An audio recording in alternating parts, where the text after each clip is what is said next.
Kalugurang mga kabataan, ng kasal pandayanan, ngayon pong nabiyanatamo ka nga pong Santa Monica, ding mag-offer kaniting banalamisa, ilapin ding may Mario King San Pedro. At may tagon mo naman ng Ebanghelyo tamo, tungkol ya, king pamipasyag ng kasal pandayanan Pedro, kang Kristo, bilang anak ng Diyos sa kabiye.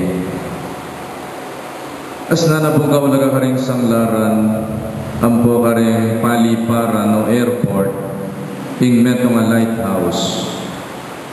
Nung ka rin dahil aeroplano, potang maglanding la, they need the help of a lighthouse. Lalong-lalo na potang takal aeroplanong maglanding, kailangan nating lighthouse to guide them. Nung nanolakatas, nung nukarin la maglanding at miyayali pa. Makanyan mo naman, in meto nga sanglaran, mangailangan niyang lighthouse. At bago tamo kayong milabasa na kasaysayan ng pisang bantamo, kaya ni harapan ng pisang bantamo, meto niyang Maragulailo, at yung pisang banang Santa Monica, sanglaran niya, karenda kalabang ka, ang buong vapor, kiyat ang panaw na ito. At itang larawan ng Santa Monica, kiyat ang tuktok ng patsyada, meron niyang lighthouse, to guide the boats and the ship, bang misanggad lang mapayapa, ang buong ligtas, kaya niking harapan na ng pisang bantang. Muita, nang nukarin ng larawan ng Santa Monica agad ang tuktok ng patsyada tamo. Kaya mo lighthouse to guide the ship and the boats. Medong yan naman kayong san, karingsap ng tawat may malin. Ya pinitang pa magbalik ladalog king apong Gino. Kalupan ng kihawa ng Santa Monica. Nagsilbi niyang lighthouse, para king anak ng San Agustin, ameliling landas, at migtampiso, king burak ng kasalanan. Pero lalang ng pamanampu ng Santa Monica, may ngari king meto nga lighthouse. Misang ladya ni San Agustin, ampoy Patricio, king sanglara ng kasalpantayanan at binyag, nung pa rin, minagos ng bayong biye, king karelang kaladwa, at miglayagla, king dagat, ning grasya na ning apong Gino. My dear friends, today, the Gospel reading presents to us Peter as a lighthouse to all of us. Peter the rock, Peter the bearer of the keys of the kingdom. Metong yan tanda, kiratamoy San Pedro, ang magpakilala nung nukarin niya ing Santa Iglesia at tinatag ng Kristo. Nung nukarin misang lareng kaladwatam, bang nabang nanding kaligtasan, ayaluk ng Kristo kaya katam, ing anak ng Diyos, ami katawan tao, bang iligtas na katamo. At pinibalani ing kanyang Santa Iglesia, lalang ning pamanibala ng San Pedro. Nung nukarin niya San Pedro, karin niya Santa Iglesia at tinatag ng Kristo. Nagala rin tanda ang magpayuwatig kang San Pedro.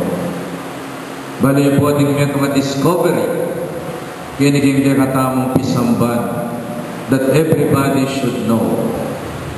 Napunggawan din, yung kisami na ng choir of tamo, lintoy yung meto nga puso, lalang na ng koro.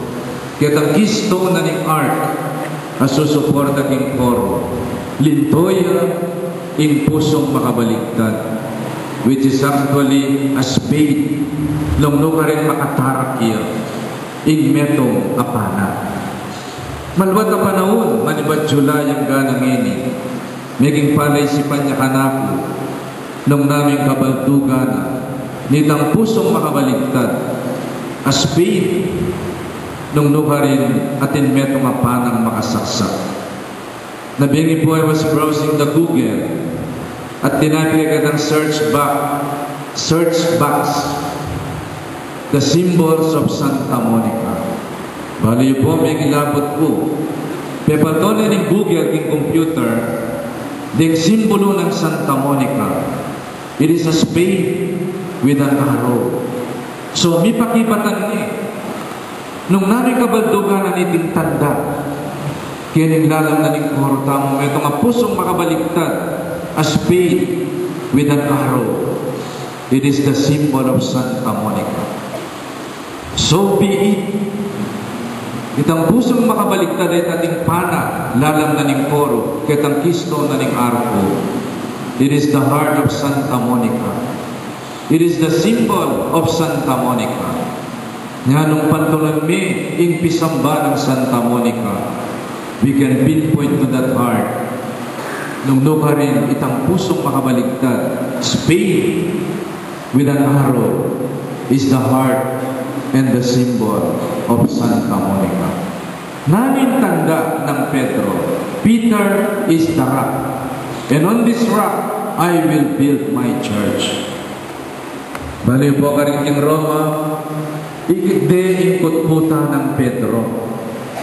Nung nuka rin makasulat, Petrus, Peter, on this rock, I will build my church. Imburi na sabi ni Petrus, batong matatag. Ading Santa Iglesia, manalumpakan niya, kitang kasalpantayana ng Pedro. At babo na niting kutkuta ng Peter, yapin yung altar, naning St. Peter's Basilica, Karinking, Roma. Manalumpakan niya, ing kasalpantayanan tamo. Manalumpakan niya yung Santa Iglesia tamo, ing kasalpantayana ng Pedro. On this rock, I will build my church. My dear brothers and sisters, ing kayagkata na kaya tamong Peter, maging matatag tamo sana. King kasalpantayanan tamo at pamanuki kang Kristo. Uling may subok yan tutu, ing kasalpantayanan ng Pedro, nung tutuyang pato. Inyang miras siya king Roma, nung nukarimikit na rin Kristiyano, pamatenda na, di na lang pamanusik, may persecute lang, ding Kristiyano ka rin king Roma. May tuwagi Pedro. Binalak ng magbalik in Jerusalem. And along the way, we have the famous story of Quo Vadis. Nung nukarin nasa lubong ng Pedro, ingginu mamusan niyang krus. Habang yatitiplad siya, pabalik in Jerusalem, uling may tuwagya. Potayaman, ibitin din patiwarik, tabtaban de batal, pakande kareng leon, iterang din mabye. Nya may tuwagi Pedro, binalak ng magbalik Jerusalem. And on the way to Jerusalem, asa lubong ng Gino, mamusan niyang krus. At kitnaan ng Pedro, ing Gino. We have that famous question, Quo vadis Domine? Gino no kamunta nga ng Pedro.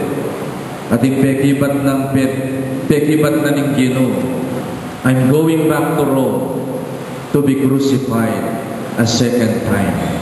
May ngari dyan limpaling ni Pedro, may pakde. At yung pitis na dila ng pasibayo pabalik king Roma. Inarapan in persecution at kapagsubukan at daralanan na rin Kristiyano. Miniwas siya Pedro king kasakitan pero migbalik niyang pasibayo. Merang kapya. Bigladoring anghel ng paskol ng kanyang preso.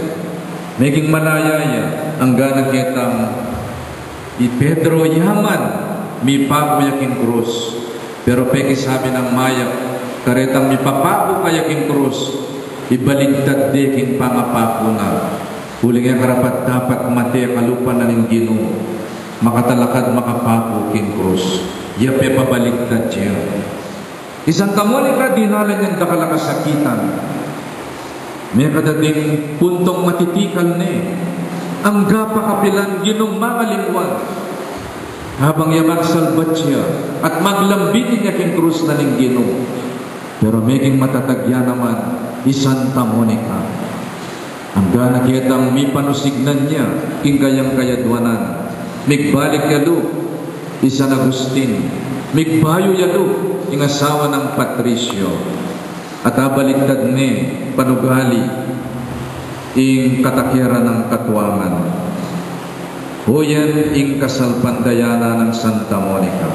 Kasalpandayana na may subok, lalam na ning krus. Huyan ing kasalpandayana ng Pedro. Kasalpandayana na may subok, busal na rin pagano. Busal ning kasakitan na delanan na rin Kristiyano. At yan naman ing kayagkata ng San Pedro, ampoy Santa Monica kaya katamo. Manatili tamo sana, lalam na ning krus. We will have our own dosage of sufferings and pain in life. Pero sana din ang suffering sa reta are not reasons for us to go away and to shy away in the practice of the faith. Botang daralan tamong kapagsubukan, may papaligayan niya Diyos, king biyatamo. Botang daralan tamong kapagsubukan, may patatatagan niya kasalpantayanan tamo.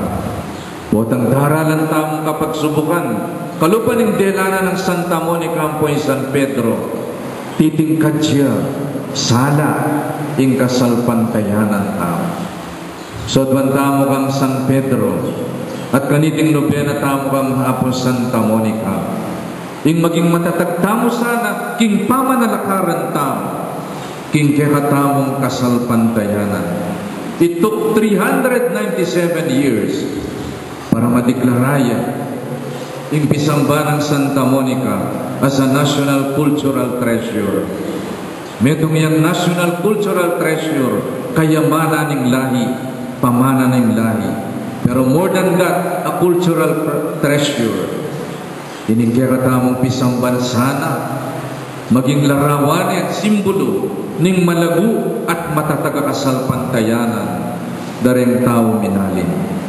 Talagang tao.